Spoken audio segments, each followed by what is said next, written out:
I'm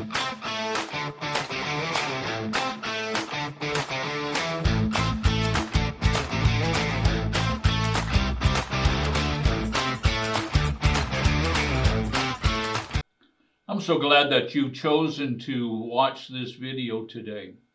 We're going to be looking at the book of 2 Thessalonians, the 3rd chapter, starting with verse number 7. Now, the Apostle Paul is writing to the church at Thessalonica, and the church at Thessalonica is going through very difficult times.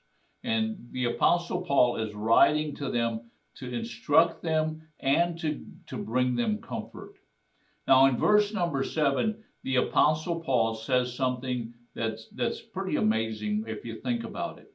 Let's go ahead and read that verse. It says, "For you yourselves know how you ought to follow our example, because we did not act in an undisciplined manner among you." That's a powerful, powerful statement. This is a statement made by the Apostle Paul, but he's making it to the people, and basically Paul is saying you should be following our example. Now, let me just say this. Anytime a person is in leadership, they are setting themselves up as an example. Now, what does this word example mean? Well, in the Greek language, it means to mimic or to imitate someone. Now, if your leader is a good person, if they're doing what's right, you know what? You should be mimicking them. But I've seen many, many times where leadership is not doing the right things, and you know what happens? The people follow the same example. So the Apostle Paul is saying right here in verse number 7, he's saying, guys, you people in Thessalonica, do what I did. Mimic me, imitate me. But then in the last part of the verse, the Apostle Paul says the reason, or gives us the reason for his confidence. And the reason for his confidence is this. He says, because we did not act in an undisciplined manner among you. What is he saying? The Apostle Paul is saying, we can say to you, follow our example.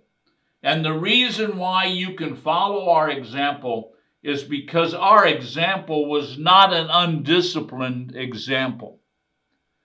Now, we need to understand, first of all, that Paul, in the last part of verse number 7, he says, because we. So what's he talking about? Who is the we that he's talking about? He's talking about Timothy and Silas. He's talking about his team. Those three men together moved it and worked together, but they were examples together for the people and how they should be following. What the people should be doing. They not only heard it through the teaching of the Apostle Paul, but they saw it in their example. What is an undisciplined person? Well, an undisciplined person, and we talked about this before, I believe last week. An undisciplined person is a person that's out of order. A person that doesn't have an orderly life. And so the Apostle Paul is saying, follow our example. And this is the reason why you can follow our example, and this is the reason why you should follow our example, is because when we lived among you, we were living a disciplined life. Now, as we go on into verse number 8, the Apostle Paul tells us what he's talking about as far as having a disciplined life. And this is what he says in verse number 8. For we did not eat anyone's bread without paying for it, but with labor and hardship. We kept working night and day so that we would not be a burden to any of you. What was the Apostle Paul doing? What was he talking about when he was talking about a disciplined life? He wasn't talking about a guy that went to the spa every day and worked out. No, he was talking about a guy who worked, who did something, who worked for a living. Now notice he says here in the first part of verse number 8, nor did we eat anyone's bread without paying for it. What's he talking about? He's talking about, hey, we didn't get any pastoral privileges.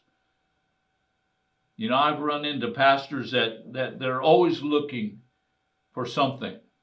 You know, they'll go in. I remember one guy went into a shoe store one time, and he said, "No, well, now you do give pastoral privileges, don't you?"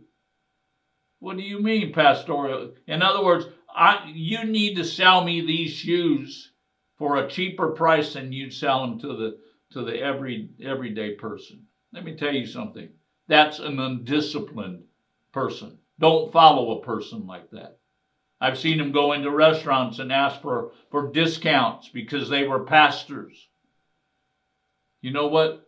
Pastors, leaders, apostles, prophets, anyone in the fivefold ministry, don't expect to be treated better than anyone else. That's what the Apostle Paul is talking about.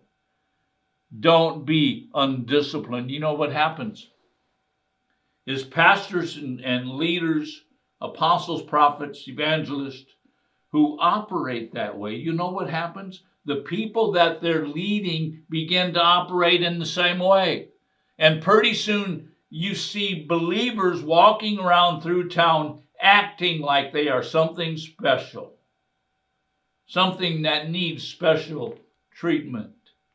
And you know what? It becomes an eyesore to the community. Now let's go back to verse number 8. But with labor and hardship we kept working night and day, so that we would not be a burden to any of you. What is Paul saying? He's saying we worked hard. We worked hard.